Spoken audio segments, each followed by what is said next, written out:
Welcome back to Marketing 100. I'm Kayle, your salon and spa business bestie, and I'm joined today, as ever, by my good friend and founder of the salon business, John Hallberg. Hi, everyone. John, we're at the Mango Meet conference. We've been talking to a lot of business owners and obviously people from the Mango Mint brand. We've heard a ton about, how people have found success in their business. I've learned a lot from them, but I'm here to learn a little bit from you today. I want to know what you took away from what we heard over the past day or two. Yeah, so it's been a download of stuff so far in this conference.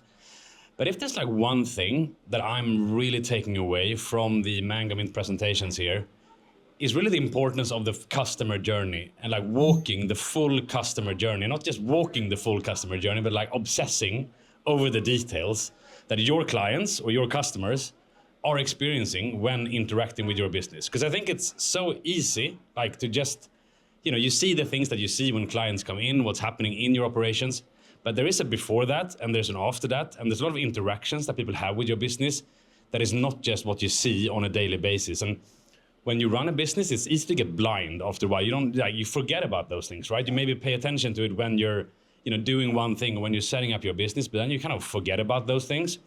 And all of these small touch points are so important. Every touch point that clients have with your business does communicate your brand, and it can be those details that really makes a difference if people, like how people look to your business, and if you're a premium location that they should be, spending more with, or if you're not, it's like in those details that you can make that difference. So like that's what I want to talk about in this video now, is like the importance of walking that customer journey and paying attention to those details and seeing whether that customer journey that you have today in your business is really the right one.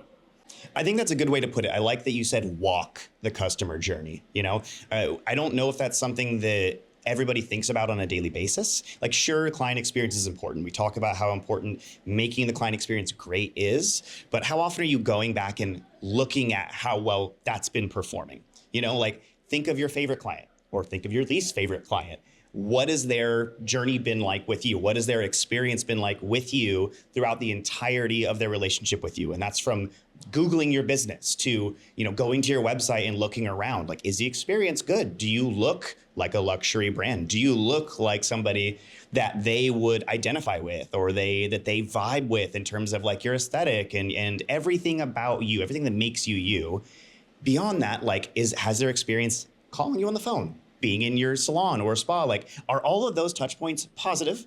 Or are there some things that you can point to where maybe you wouldn't like that so much yourself if you were in their shoes, if you were walking in their shoes, that might not be exactly the way you want to? I think it's important to assess those things over time, come back to them.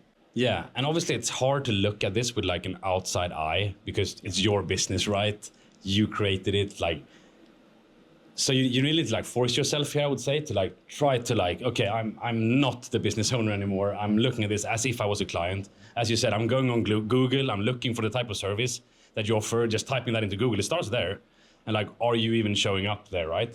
Okay, you're showing up. What does that look like? You're clicking in. What does that website look like? What's that is that experience that you're bringing? Is it the one you want to have? You want to book an appointment. What's that online booking experience on the site? Like, can you find out the details about the services? Is it easy and smooth for new clients to book you in, right? Like really going into the details on all of those things. And when you go through that process, maybe there's some services, is it clear what this service is? Or do I need to call them? If I need to call them, is there a number I can call them on? Or how do you manage that? Like really putting yourself into the shoes of these new clients in that case can make all the difference, whether that client will become a customer with you or not, or like fixing those, potential leaks that you have in your bucket, that is making people like dropping out when trying to book with you. So that would be like for the new clients, right? But then it's also, which I think is more obvious, is like when they're actually in the chair or like in your business, that's probably what you're seeing, every day. So it's something that you're paying more attention to. But also there, like, what's that conversation that is happening between members of staff and the client? What does that sound like? What's the tonality? How do your staff dress? How do they show up? Are they a representation of your brand? Going into all these details, the pen and papers you're using when you're like, whatever, collecting some details, if you're not using an online form on an iPad that looks nicer, or, all of these details, right? All of it communicates your brand. It's not just the service you provide. Obviously, the service you provide is crucial, right?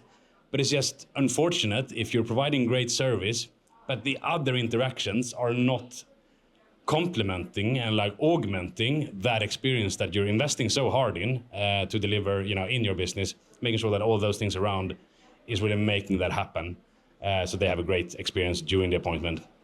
Obviously, after the appointment, what happens then, right? Yeah, I think that's true too. Like, I think we so often focus on the experience in the salon or in the spa and in what we give them, which is important. It's the core of the business. But at the same time, that follow-up, that follow-through with your clients to make sure that they are happy. Like, are you sending out a survey? Are they completing it? Do you know the things they like and don't like about your business? Is there a complaint that you've heard more than once, or a suggestion you've heard more than once that you haven't acted on in your business?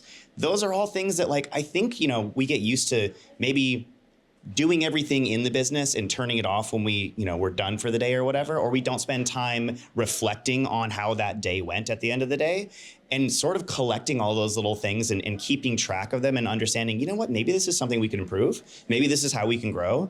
The successful business owners that we talked to, like here today and throughout the history of the salon business, there's sort of those common threads of introspection, of follow through, and of looking back at what is it that I'm doing well and what is it that I could be doing better, and how can I now make those improvements in my business to truly succeed? And I think that's one of those common threads that you see in successful business owners that we can highly recommend to anybody watching this channel. Keep that in mind. Yeah, and I think it was like tip number 1 we shared as part of the Marketing 100 series, which was around like customer reviews and getting positive reviews, and how that is such an important way today to fuel your business. And this is really where that happens, right? It's in those interactions, and even more so when you fail, like maybe something goes wrong, and how do you deal with that, right? Are you just like shying away from that problem and like not dealing with it? Or are you like facing it, making sure you're like understanding that client, you're dealing with it? Like all those interactions, that is what's gonna bring those reviews up and getting you that score, so that people like keep finding your line, keep understanding that they should be doing business with you and should be visiting your location. So yeah, the tip here is really put yourself in the shoes of a potential new client or an existing client. Walk their journey. Like, look at the details of what are they experiencing. Is that to the standard that you wanted to be? And again, with an external eye, is that experience you wanted to be? If not, go fix it, go address those points. That's a great point. I think that is a perfect way to wrap it for today. Thank you so much for tuning in to this episode of Marketing 100. I'm Kayle, your salon and spa business bestie. And I'm Hallberg, and we look forward to seeing you inside of an upcoming video.